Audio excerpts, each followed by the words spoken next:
All right, hello everybody. Welcome back. Welcome back to this World Cup check-in for June 4th. Not June 7th as I kind of wanted, but I'm super excited to just talk about everything. So I'm just going to go in and do it, record it now, release it whenever you see it, and without further ado, let's just go straight into it. So first off, the music that you would just have heard, hopefully, is the official Coca-Cola song of the World Cup. The official World Cup song is something else. I'll put both links in the description. They're both found on YouTube. Personally, they're not as great as Shakira's one World Cup song in 2010. That's going to be a tough act to follow, really, just in general over time. I couldn't even tell you 2014's thing, but I do know 2010's, which is a sign of how good that song was. And so, look those up if you want to listen to them. But yeah, now we're going to move into just a quick update on the World Cup bids for 2026. As you should know, or as I said before, June 13th, I don't know what time. It's going to be probably in the morning, and probably broadcast on FS1.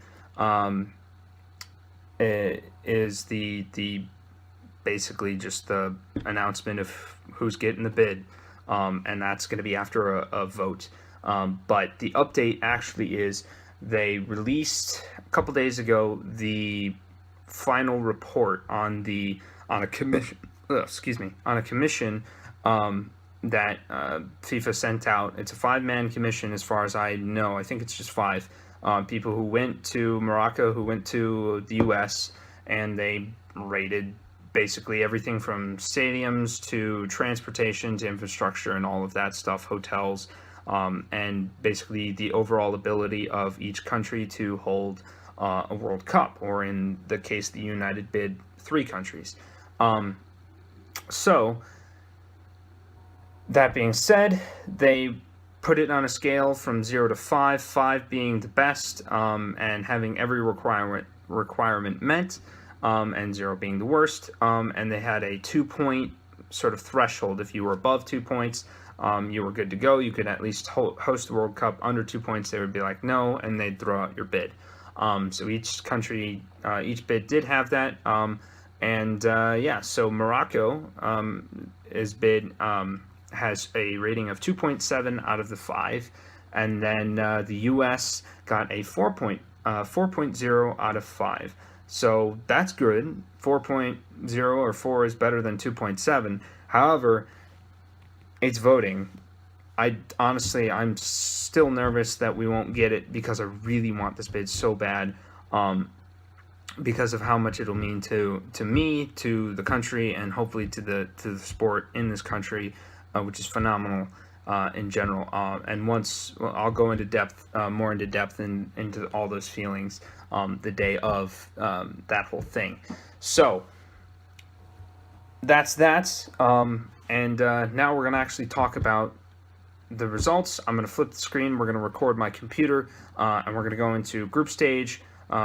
What happens in the group stage, predictions, storylines, everything. So I'm going to see you, well, you'll see the screen. I'll just talk to you. Anyway.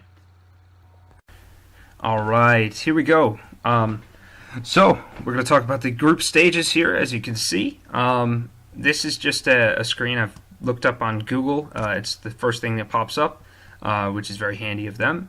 It also gives you the schedule for pretty much every game and what day, and I guess important news if you really want to stay up to date. But we're going to talk about the group stages here first.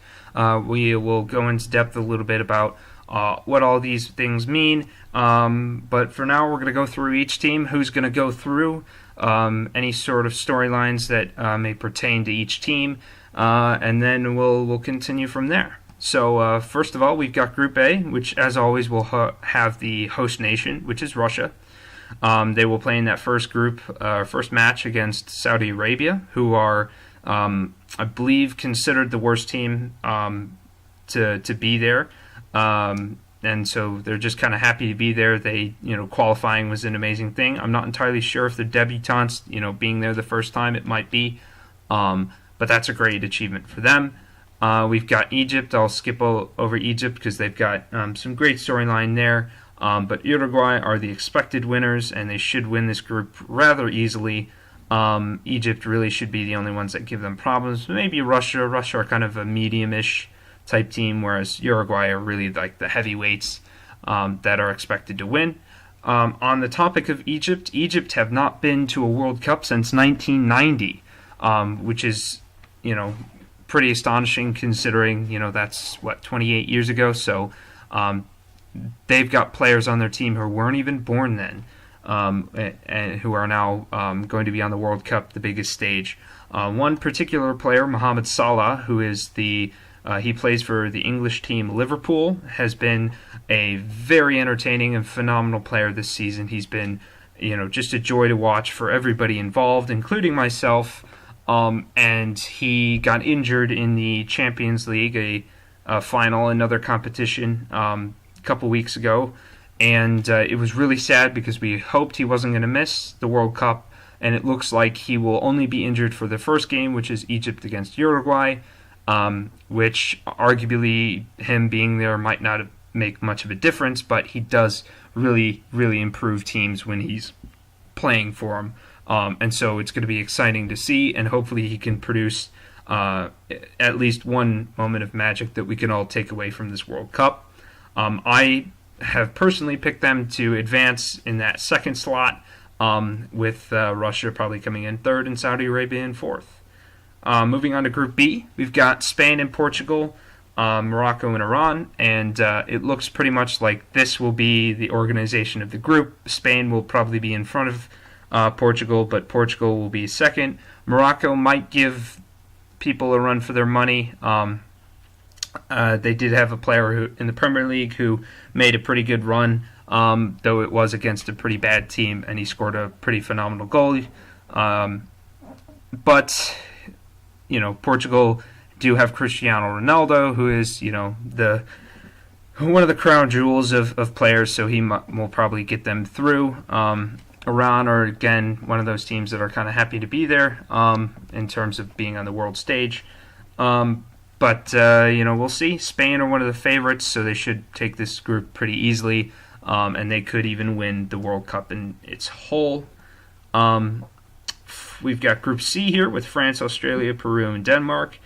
France are another one of those sort of heavyweight teams. They could very well win this World Cup, though they have struggled in the past to organize themselves on the national team level, despite having so much talent. Australia are kind of another team that are happy to be there. They had to claw their way through qualifying. Well, their qualifying structure is a little bit weird, but they did get here, so unfortunately, though, they may not be able to overcome Denmark, who are pretty good, and then we'll see how Peru and Australia do anyway. But Peru, they're another one of those teams that haven't been here in a while. They haven't been to the World Cup in 36 years, I think it was, so it could be very, very, very emotional for a lot of those players, especially the captain, who was recently he was banned from playing or suspended from playing for 14 months due to an alleged use of performance-enhancing drugs. It was said to be just something slipped into his tea that he was unaware of. Even the captains of the other teams advocated for Peru, the Peruvian captain, to play. Obviously, being able to play for the first World Cup in 36 years is a big deal. And I think Peru in general are going to be one of those teams that if they do something amazing, it would be very, very emotional and very cool to see. I don't think they'll get past Denmark, though, and I think it'll be France-Denmark who advance. However, if you want to see a little bit more of the emotional side of Peru, they did release a video, a little bit of banter, introducing themselves to Australia and who they are as Peruvians. So that's nice. Group D is one of those groups that has, for me, I like both Argentina and Iceland, and I'll explain why. We've got Argentina, who are not exactly heavyweights. They are... the only real storyline going for Argentina is the fact that Lionel Messi who is in my opinion, the best player in the world, and it could be backed up by several millions of others.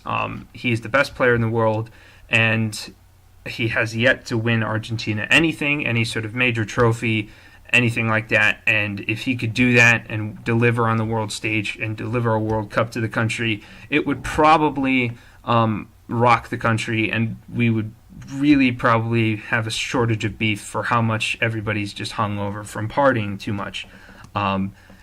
So that would be phenomenal, and to see Lionel Messi just with the weight of an entire country lifted off his shoulders, basically like Atlas not having to carry the world anymore, it would be a great human story to see. And we'll see if he can produce moments of brilliance, and we'll see if his team can sort of finally help him out a little bit and help him get achieve for Argentina. As far as Iceland is concerned, they are the smallest nation to come to the World Cup ever. 330,000 people or 320,000 people.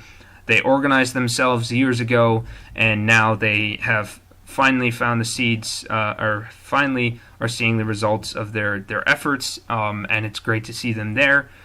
They could surprise people like they did in Euro 2016, which is another international competition between just the European Confederation teams, and they did even beat England at one point, so it's great to see them there. They are another of my favorites, so hopefully Argentina and Iceland get out of the group. However, I'm thinking, and I think in my prediction here, I'm going to hop over. I think I had Croatia moving on instead of Argentina, but it would be lovely to see Iceland overcome Croatia. Croatia is sort of on the cusp of being a pretty good team. They're a solid side, and I think having them go through is not anything out of the ordinary. Nigeria actually are pretty good. They do have some solid players as well, so this could be kind of a group of death. However, the so-called group of death, which is the group that 4 teams enter and 2 teams leave, and we don't know who's going to go through, that whole thing, that's what the media says, I think is going to be the last group, which is Group H. We'll get there when we get there. But yes, so we'll move on from there. We've got Group E here with Brazil, who are probably the favorites overall, the number 1 team expected to win. They blew through qualifying. They were the first team to qualify out of anyone besides Russia, and they do have some pretty solid players, with arguably the 3rd best player in the world right now, and so they could go on through. They'll probably top the group off. And the next spot could be taken by Switzerland. Switzerland, I don't think, lost in their qualifying at all. Nothing really going on much there. They're a solid side. They could do something. Serbia, also a decent-ish side, but they are smaller. And Costa Rica did do something amazing last time. They did have a run and a go, but I don't know, if that was a fluke. So I do think Brazil and Switzerland, and I think I did have Brazil and then Switzerland moving on. Now, Group F, we've got Germany, who are probably the 2nd best team. They didn't lose a single game. They might not have even drawn a single game in qualifying, how dominant they are as a country in soccer. They just really have a lot of good players.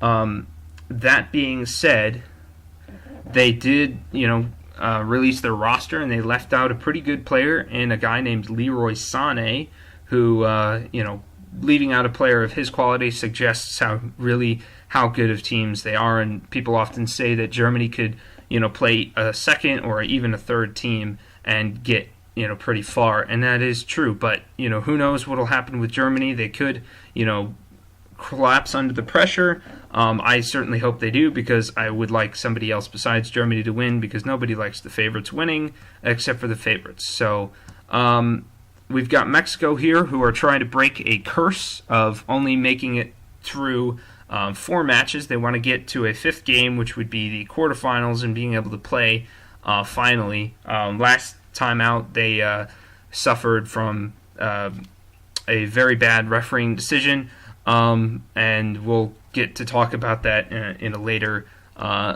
iteration of this series. Sweden are kind of solid, but they're, again, kind of a lightish team. South Korea have some solid players as well, but again, they're not as powerful, I would say, as Mexico or Germany. Mexico actually are pretty well organized this time, so I think it'll go Germany and then Mexico, and we'll see what happens from there. We've got Group G with Belgium, who are kind of a surprise powerhouse. They could win the World Cup this time. They do have a really good manager, some really good players who are in pretty decent form.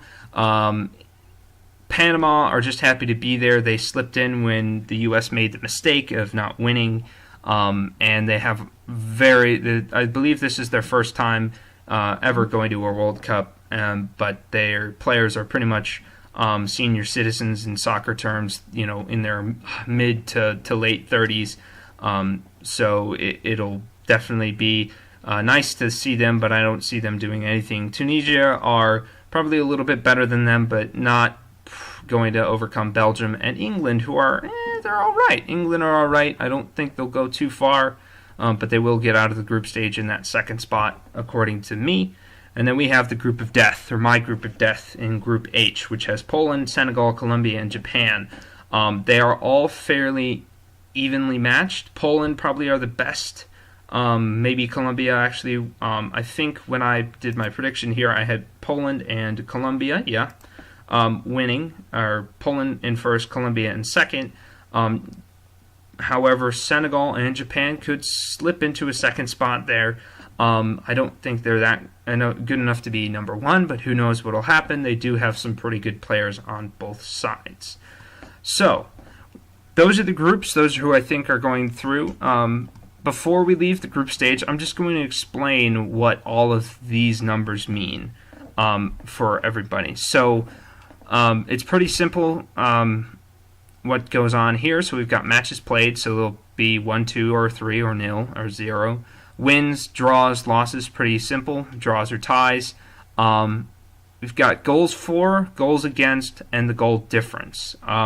So that's goals for, how many goals you score, and goals against, how many you let in. You take goals for and you subtract goals against, and that's your goal difference.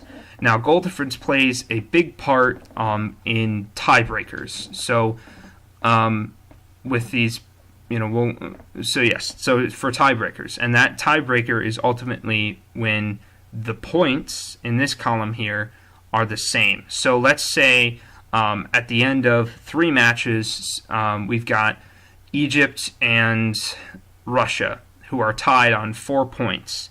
But Egypt just absolutely scored, 5 goals on Saudi Arabia, and so their goal difference is 5 or 4, or it's super high in terms of being positive. But Russia only could put 1 or 2 past Saudi Arabia, and eventually their goal difference was just 1.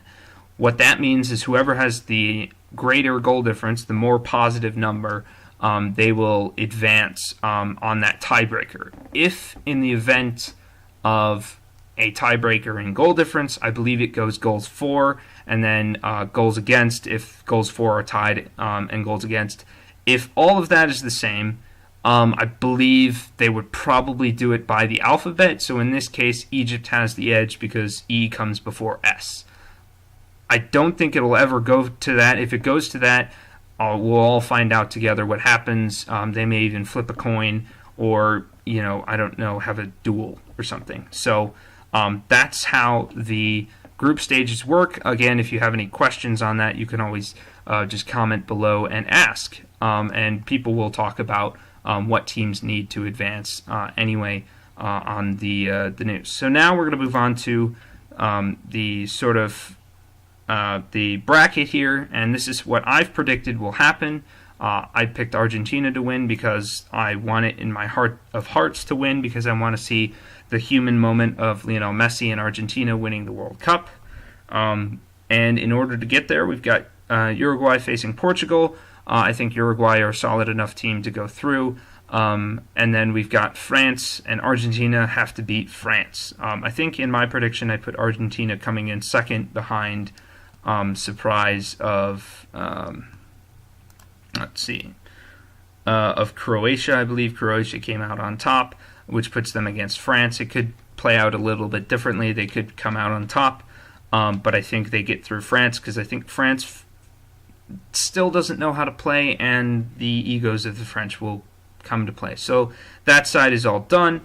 Then we've got Brazil playing Mexico. Now here I've heard things that Mexico and Brazil have a history where Mexico actually does pretty well against the Brazilians. So if this comes to happen, it could be Mexico that advance rather than Brazil.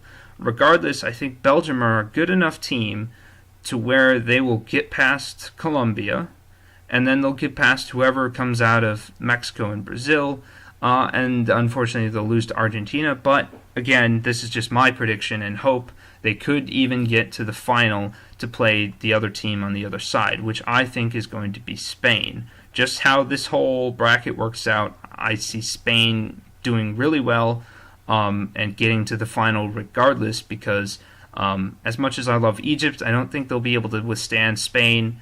Croatia will be surprised probably by Denmark, but Denmark will fall to Spain. We've got Germany here, and I think Switzerland are just good enough and frustrating enough to beat Germany on an off day. They will look to probably waltz through. I think Poland will fall to England. I think England will give a little bit of a run here, and I think they will be able to beat Switzerland, and then unfortunately fall to Spain. And that would be a great result for England, who really are hoping for something good just to happen in general. So Argentina and Spain would face off, and Argentina would win. Because Lionel Messi would prove he's finally the king of Spain, which is where he plays for club level at Barcelona, which is in Spain. And so that is how I think the World Cup is going to pan out. It won't happen like this because I'm just an amateur. You can make these predictions wherever you want, print out a bracket, follow along, and see how well you do. Obviously, brackets are great, but a lot of that has to do with the group stage here. But yeah, let me know who you've got winning. And then before we finish, I think I'm going to talk a little bit about something called VAR, which is Video Assistant Refereeing. Okay, so there you have it. Those are my predictions and sort of the main storylines having to do with all the teams in the World Cup, or at least most of the teams, the sort of the big ones that pop out to me. That's all I kind of have for you today. I guess I would advise that you pick a team to sort of root for and cheer, because it's a lot more fun, I guess, to sort of do that. And that kind of just depends on your personality. If you really like the sort of big bullies, you can pick Germany and Brazil and all those people. But I'm not. I'm going to pick Argentina and Iceland. I'm going to run with them. And, all the little small dogs, I just love a good underdog story. So I'm going to be following those, and hopefully maybe even watching a game or two with some of the fans. Maybe not Iceland because I don't have that money to go there, but besides, they'll all be in Russia anyway. That's kind of their style. But maybe some Argentinians around the neighborhood I'll try and find. So yeah, let me know who you pick, and who your predictions are, and who you're going to follow, and all of that jazz. And I'll see you next time, and it'll probably be a reaction video of who gets the bid and all of that stuff. So thanks for stopping by. I'll see you next time.